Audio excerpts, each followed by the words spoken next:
हे भगवान, कितने लड़ते हैं, कितने झगड़ते हैं। जब भी मौका मिले ना तभी झगड़ा शुरू कर देते हैं। मोस्टली ऐसे वर्ड्स पेरेंट्स कहते मिल जाते हैं हमें।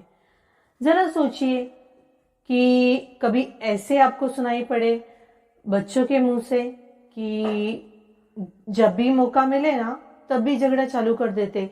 एक ऐसे मौका नहीं छोड़ते झगड़ा करने का। जब भी देखो तब भी लड़ाई झगड़ा, सारा टाइम यही चलते रहता है। अगर बच्चे आपके लिए ऐसा बोले तो कैसे फील होगा आपको? जब भी मौका मिलता है आप तब भी चालू हो जाते हो। देखते नहीं हो कि बच्चा अपना पास में खड़ा है, बच्चा अपने बाजू में बैठा हुआ है, या आप बिल्कुल भी सोचना ही नहीं चाहते हो वो चीज। वो सारी लड़ाई झगड़ों का आपके बच्चों पे क्या असर होता है, कभी सोचा है आपने? ये सारी चीजें ना बहुत मायने रखती हैं। जब भी बच्चा आप पेरेंट्स के बीच में झगड़ा देखता है ना तो उसको मेंटली वो डिस्टर्ब होना चालू कर देता है। मेंटली वो डिप्रेशन में जाना चालू कर देता है। आप ये चीज क्यों नहीं समझते हो? जब भी आप लड़ाई झगड़ा करते हो ना तभी आपको ये चीजों का ध्यान रखना होगा कि आपके सराउंडिंग में कौन है। आपके बच्चे अगर सुन रहे हैं ना ये सारी चीजें, तो आपको ध्यान देना होगा ये सारी चीजों पे। इस वजह से ना बच्चा ना डिप्रेशन में भी जा सकता है, उनके हेल्थ इश्यूज बढ़ सकते हैं। ये सारी चीजें है ना आप खुद के हाथों से अपने बच्चों के अंदर डालते हो।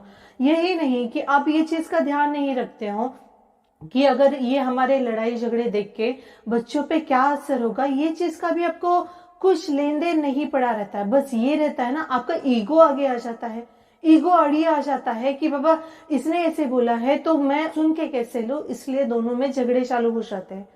उस टाइम पीरियड में आपको कुछ ध्यान नहीं रहता है, सिर्फ ये रहता है कि एक दूसरे का फ्रस्ट्रेशन एक दूसरे पे उतारा जाए। बस यही चीज आप देखते हो। इसमें सिर्फ और सिर्फ आपका ईगो आगे आ जाता है।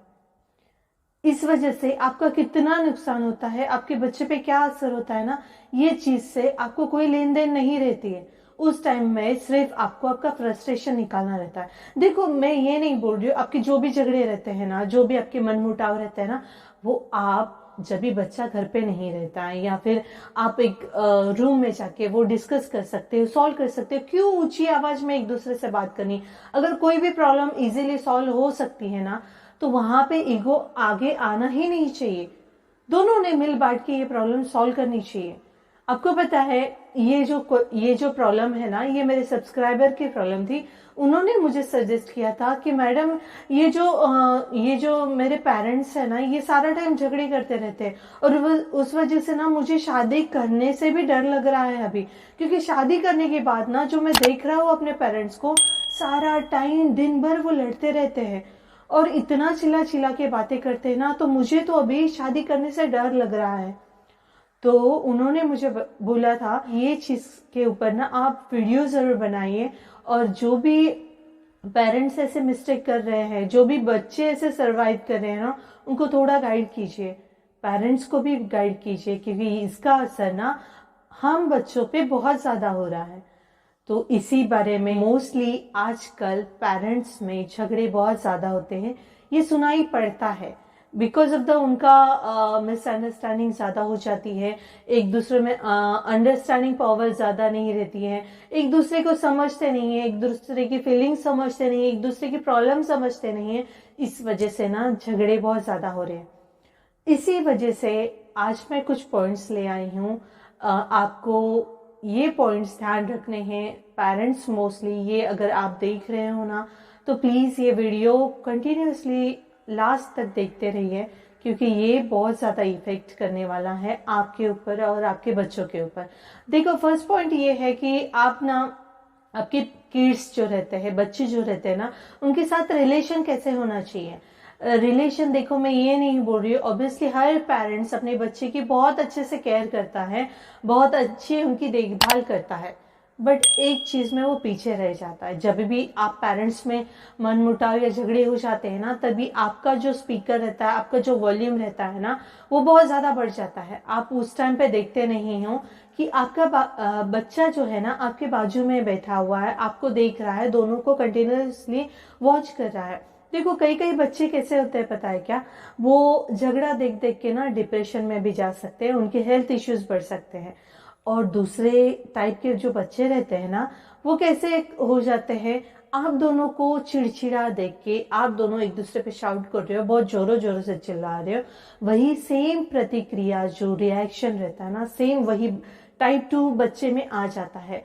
वो भी क्या करता है फिर, जब भी स्कूल में जाए या फिर बाहर आउटडोर गेम खेलने में जाता है, तो उसका भी रिएक्शन, अगर झगड़ा हो जाता है ना, उसका भी साउंड, उसका भी जो वॉल्यूम रहता है ना, सेम एज यूजुअल आपकी तरह हो जाता है। जैसे आप चिल्ला के एक दूसरे से झगड़े करते हो, लड़ाई करते हो, वैसे ही वो बाहर जाके उसका वॉल्यूम बढ़ जाता है, वो हाइपर एक्टिव हो जाता है और वो बहुत झगड़ा कर लेता है।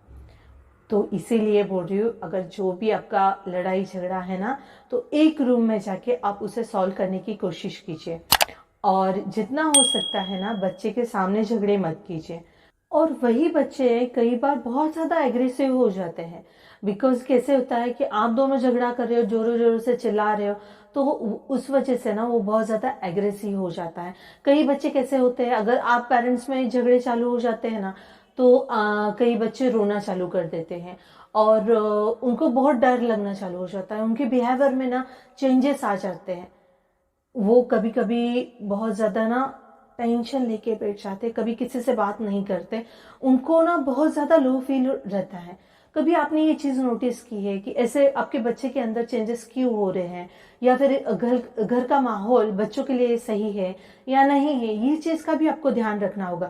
जैसे मेरे सब्सक्राइबर ने बताया कि मैडम मुझे अभी तो शादी करने से भी डर लग रहा है, क्योंकि मोस्टली पेरेंट्स ना, जैसे मैं अपने घर में देख रहा हूँ ना, सवेरे होती नहीं है झगड़ा चालू, रात होती नहीं है झगड़ा चालू ही रहता है, कोई ना कोई रीजन आ ही जाता है।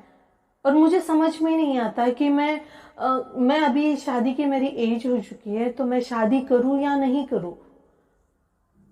उससे मैंने काफी टाइम तक इस चीज के लिए बात की थी, उनको समझाया भी मैंने सब्सक्राइबर को। घर का माहौल और बच्चों को संस्कार अच्छे देने हैं ना, तो पेरेंट्स आपसे ही स्टार्ट करना होगा।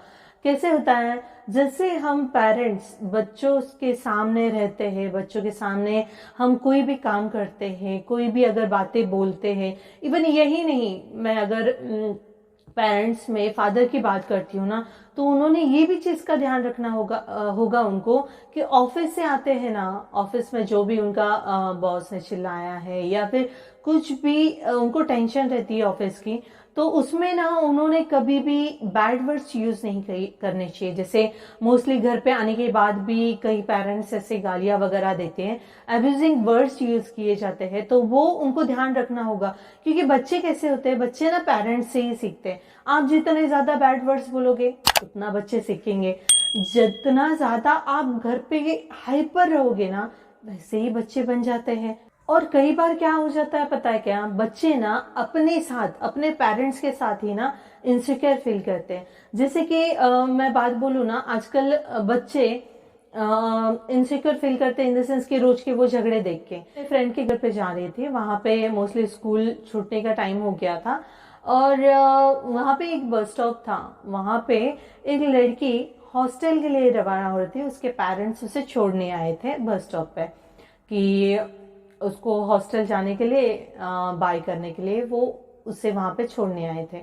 और वो लड़की बहुत खुश थी, तो मुझे ना थोड़ा ऑफर लगा, क्योंकि मोस्टली कैसे होता पता है, बच्चे हॉस्टल जाना पसंद नहीं करते, क्योंकि उनको ना अपने मम्मी पापा, अपने पेरेंट्स से ना या फिर अपने सिबलिंग से दूर रहना पसंद नहीं होता है। बट वो लड़की ना बहुत खुश थी, पता है क्यों? मैंने उससे पूछा, बेटा आप हॉस्टल जा रहे हो और फेस पे इतना सारा ग्लो है, इतनी हैप्पी हो आप, उनसे इतनी ज्यादा खुश हो, क्या हुआ, सब ठीक तो है ना?